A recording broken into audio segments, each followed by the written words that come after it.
मेसेजकडे मी येतो की आपण शेतकरी वर्ग आहात आणि आपण या ठिकाणी माझ्या शेतकरी राजाला सच एखादं काही टेन्शन आलं तर त्याच्यात पुढं फक्त एकच पर्याय असतो, तो म्हणजे आत्महत्या. काय या ठिकाणी सर्व शेतकरी माझ्या माता भगिनी आहेत, शेतकरी माझे बंधू आहेत, माझे पितृतुल्य असणारे सर्व शेतकरी वर्ग आहे. या ठिकाणी लहान लहान तरुण भगिनी, तरुण बंधू सर्व आहेत. म्हणून सर्वांसाठी सांगेल मातांनो, पितांनो, की जीवनामध्ये मनुष्याच्या आयुष्यामध्ये संकट येत असतात, परंतु संकटावर आपण मात करायची असते. त्याच्यासाठी पर्याय हा आत्महत्या नसतो. काय त्याच्यावर पर्याय हा आत्महत्या नसतो. म्हणून माझ्या कीर्तनाद्वारे मी नेहमी सांगतो की बाबा, तुझ्यावर कुठल्याही प्रकारचं संकट आलं ना तर तू पंढरपूरला चालला जा, आळंदीला चालला जा, मुक्ताईनगरला चालला जा, कुठे संस्थेत निघून जा, आता नातेवाईकाच्या गावाला निघून जा, परंतु आत्महत्या हा पर्याय करू नको. का? कारण आत्महत्या केल्यानंतर काय बिकते ते आपल्या उदाहरण देऊन आपल्या समोर पटवून दाखवेल की एका परिवारावर आत्महत्या केल्यामुळे त्या मुलांवर काय संकट आलं. म्हणजे आपल्या लक्षात येईल की आपण आत्महत्या केल्यानंतर अरे आपण तर या जगातून सहज निघून जाऊ, परंतु सहज निघून गेल्यानंतर आपल्या परिवारावर काय बिकते आपल्या लक्षात येईल. माय बापा, की एका ठिकाणी घडलेली घटना आपल्या समोर मांडून दाखवेल म्हणजे आपल्या लक्षात येईल. काय एका गावात मी कीर्तनाला गेलो आणि कीर्तनाला गेल्यानंतर त्या ठिकाणी एक प्रतीक्षित व्यक्ती माझ्याकडे आला आणि त्याला मला सांगितलं, महाराज, महिन्यापूर्वी आमच्या गावात अशी अशी घटना घडली. म्हटलं, दादा काय घटना घडली तुमच्या गावात, मला तरी सांगा. त्यावेळेस त्या माणसाने माझ्यासमोर घटना मांडून दाखवली. त्यावेळेस तो मनुष्य म्हणू लागला, म्हणजे महाराज, एका परिवाराच्या एका पुरुष आणि स्त्री यांच्या दोघांचा संसार थाटामाटात चाललेला होता. काय एका जोडप्याचा संसार एकदम थाटामाटात चाललेला होता, परंतु काहींना पावेसेना झालं की यांचा संसार एवढा थाटामाटात चाललाय, एवढ्या आनंदात चाललाय. अरे आपल्या संसारात नाना प्रकारचे दुःख येत आहेत, नाना प्रकारचे कष्ट होत आहेत, वेदना होत आहेत, आपल्या घरामध्ये नेहमी भांडणं सुरू असतात आणि यांच्या संसारामध्ये एवढा आनंदी संसार यांचा का? त्यावेळेस काहींना सहन झालं नाही. त्याचे मित्र म्हणू लागले, अरे लग्न केल्यापासून लग्नाच्या अगोदर आपल्याशिवाय 5 मिनिट हा मित्र आपला राहत नव्हता आणि आज लग्न केल्यापासून आपल्याला विसरून गेला आणि त्याच्या संसारामध्ये गुटफटलेला आहे. आपल्याला विसरून गेला, त्याच्या थाटामाटात संसार चाललाय. आपल्यामध्ये काहींचे लग्न झाले तर काहींचे झाले नाही आणि काहींचे लग्न झाल्यावर तुटून गेले, परंतु याच्या संसारामध्ये कुठल्याही प्रकारचे विघ्न आले नाही. त्यावेळेस दुसरा मित्र म्हणू लागला, अरे हो खरंच. त्यावेळेस तिसरा मित्र म्हणू लागला, अरे एखाद्याच्या संसारामध्ये भांडणं करण्यासाठी काय लागतं म्हणले. अरे आज सांगा तुम्ही, त्याच्या संसारात नाही भांडणं लावून दाखवलं तर पाहिजे आपली. त्यावेळेस त्याचे मित्र आपसात चर्चा करू लागले आणि त्याचे मित्र एकामेकाच्या जिद्दीमध्ये तेव्हा सांगू लागले की म्हणले, पाय त्याच्या घरात आज तुम्हाला भांडणं लावून दाखवतो. काय त्याच्या संसारामध्ये आज भांडणं लावून दाखवतो. त्यावेळेस त्याचा मित्र त्याला फोन करतो आणि सांगतो, म्हणले, अरे कुठं आहे? तो म्हणतो, मी शेतात आहे. अरे म्हणले, आज माझ्या वाढदिवसाची पार्टी आम्ही ठेवलेली आहे, तुला मळ्यामध्ये यायचं आहे. त्यावेळेस तो म्हणतो, अरे मी पीठ खात नाही, मला कशाला बोलवतात. त्यावेळेस तो म्हणतो, अरे तू आमच्या लहानपणाचा मित्र आणि तू आम्हाला विसरला. अरे म्हणले, नाही तसं. अरे मला नाही जमत माझ्या संसारामध्ये, मला मुलं आहेत, पत्नी आहे, त्यांचा सांभाळ मला करावं लागतं, काम करावं लागतं. त्यावेळेस ते मित्र म्हणू लागले, अरे म्हणले, तू आमच्या लहानपणापासून मित्र आणि तू आम्हाला विसरलास. अरे म्हणले, तसं नाही रे. त्यावेळेस तो म्हणू लागला, ठीक आहे, येतो मी संध्याकाळी तुमच्या सोबत. त्यावेळेस तो मित्र त्या ठिकाणी संध्याकाळी पार्टीसाठी त्यांच्या मळ्यामध्ये जातो आणि पार्टीसाठी मळ्यामध्ये गेल्यानंतर त्याचे मित्र त्याला सांगतात, अरे म्हणले, अरे आपण लहानपणापासून मित्र, एक सोबत खेळायचो, एक सोबत राहायचो, परंतु तू विसरला. म्हणले, बेमान झाला तुझ्या संसारात, एवढा काय तू गुरफटला. त्यावेळेस तो म्हणू लागला, अरे म्हणले, नाही रे, अरे माझी पत्नीचा सांभाळ, 2 मुलं आहे, मला एक मुलगा एक मुलगी आहे, त्यांचा सांभाळ करावा लागतो, त्यांच्या शिक्षणाचा खर्च माझ्यावर पेलवला जात नाही, म्हणून मी काम करतो, कष्ट करतो आणि माझ्या मुलाबाळांचा सांभाळ करतो. त्यावेळेस त्याचे मित्र म्हणू लागले, अरे म्हणले, ठीक आहे, कर काम धंदा, परंतु मित्रांना तरी आठवण ठेव. म्हणले, नाही म्हणले रे, अरे तुमची आठवण फार येते, पण तू करणार काय. म्हणले, काही आम्हाला काही माहित नाही, आज तुला आमच्या सोबत पियावा लागेल. काय आम्हाला तुला आमच्या सोबत प्यावा लागेल. त्यावेळेस तो मित्र म्हणतो, अरे म्हणले मी नाही, मी लग्न केल्यापासून सर्व सोडलेलं आहे, मी त्याग केलेला आहे, मी पिणार नाही. त्यावेळेस त्याचे मित्र त्याला आग्रह करू लागले, म्हणले नाही तुला प्यावाच लागेल. त्यावेळेस बाकीचे मित्र म्हणू लागले, अरे तुला जर खरी आमच्यावर प्रेम असेल, तुझ्या जर मित्रावर जीव असेल तर आज तू दारू पिणार. त्यावेळेस तो नाही नाही म्हणू लागला, परंतु सर्व मित्र आग्रह करू लागले आणि आग्रहास्तव महाराज झालं काय, त्या मित्राने त्या ठिकाणी दारू पिली. इतकी पिली, इतकी पिली, इतकी पिली, त्याला बेधुंद केलं. आणि बेधुंद केल्यानंतर मनुष्य बेधुंद अवस्थेमध्ये काय करेल याचा भरोसा नाही माझ्या बापांनो. कारण का दारू फार वाईट असते. दारू आपल्या संसाराच्या त्या ठिकाणी विदासा करून टाकते माझ्या बाप्पा. काय इतकी दारू पाजतात त्याला, आणि दारू पाजल्यानंतर तो बेधुंद होतो. आणि बेधुंद झाल्यानंतर त्याला सांगतात, अरे म्हणले तू लहानपणाचा मित्र, परंतु तू आम्हाला विसरला. अरे म्हणले नाही, सांगा तुमच्यासाठी आज रात्री मी प्राण देण्यासाठी तयार आहे. केव्हा? दारू पिल्यावर. ज्यावेळेस तो फुल दारू पितो आणि दारू पिल्यानंतर बेधुंद अवस्थेमध्ये असतो, त्यावेळेस तो मित्र सांगतो, तुमच्यासाठी आज तर रात्र मी प्राण देण्यासाठी तयार आहे, फक्त तुम्ही सांगा काय करू तुमच्यासाठी. अरे म्हणले नाही, तू आमच्यासाठी काहीच करू शकत नाही. त्याला जिद्दवर चढवायला लागले ते. म्हणले नाही तू काहीच करू शकत नाही. अरे म्हणलं तुम्ही सांगा, फक्त सांगून तर पहा. म्हणले एवढं तुझ्या आमच्यावर जीव आहे. हो म्हणले तुमच्यावर जीव आहे. केव्हा? पिलेल्यावर. तुमच्यावर जीव आहे. नाही म्हणजे तुझ्या जीव नाही. अरे तुमच्यावर जीव आहे. म्हणजे तुझ्या एवढा जीव आहे ना आमच्यामध्ये, फक्त एवढंच कर, तुझ्या घरी जा, तुझ्या पत्नीचे केस धर आणि केस धरून चौकात आण, आणि चौकात आल्यानंतर तिला बेदम मार दे.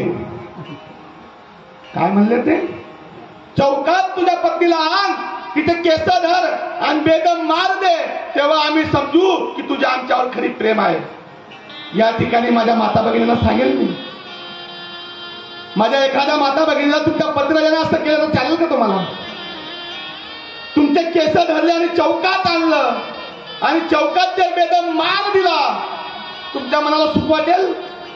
नाही माता भगिनींनो.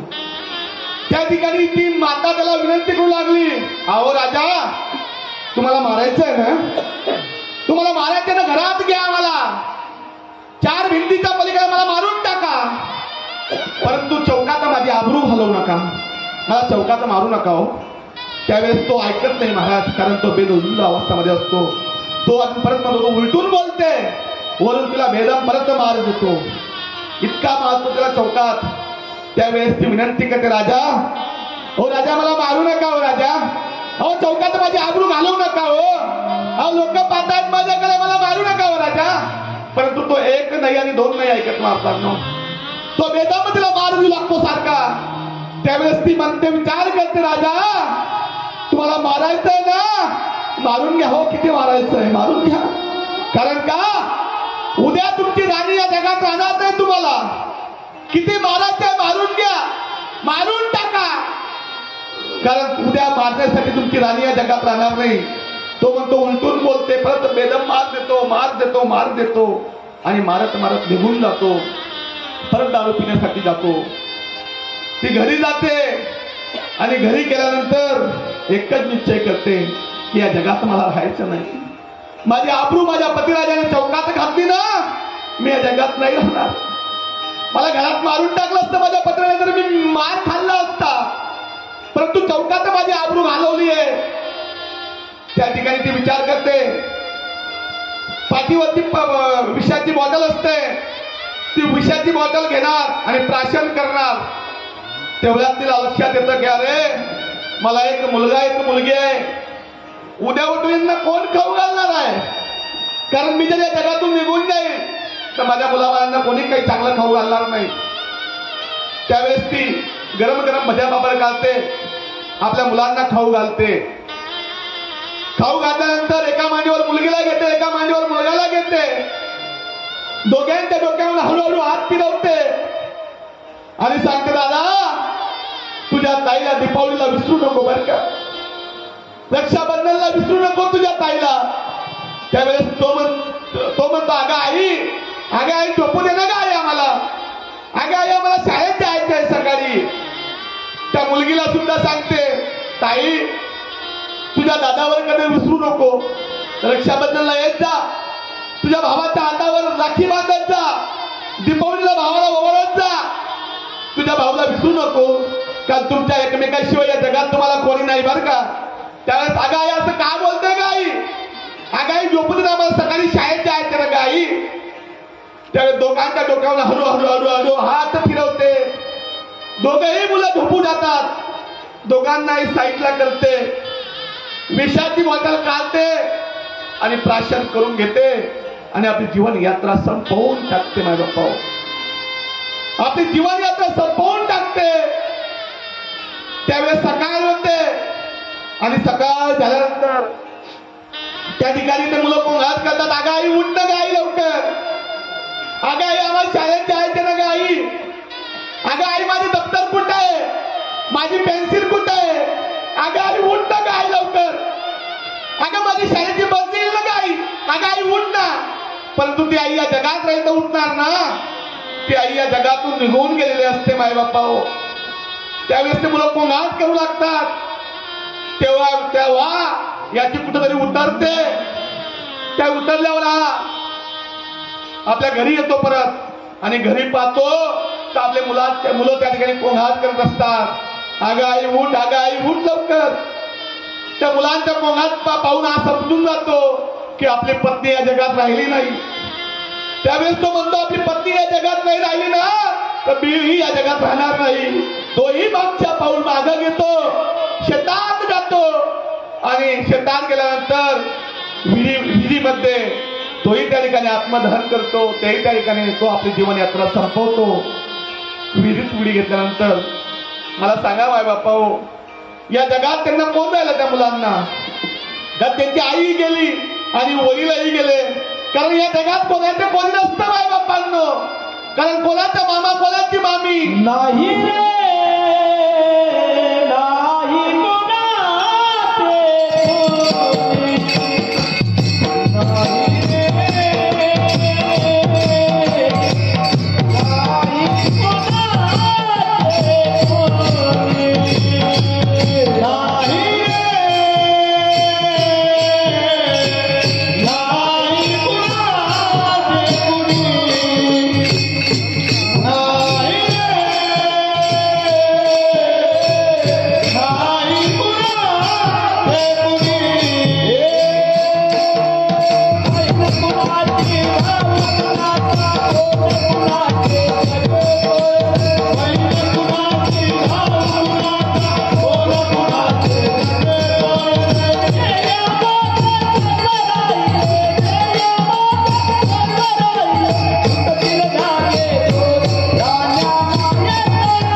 नाही कोणाचे कुणी, कोणाचे नसतं माझ्या पोहे जगात.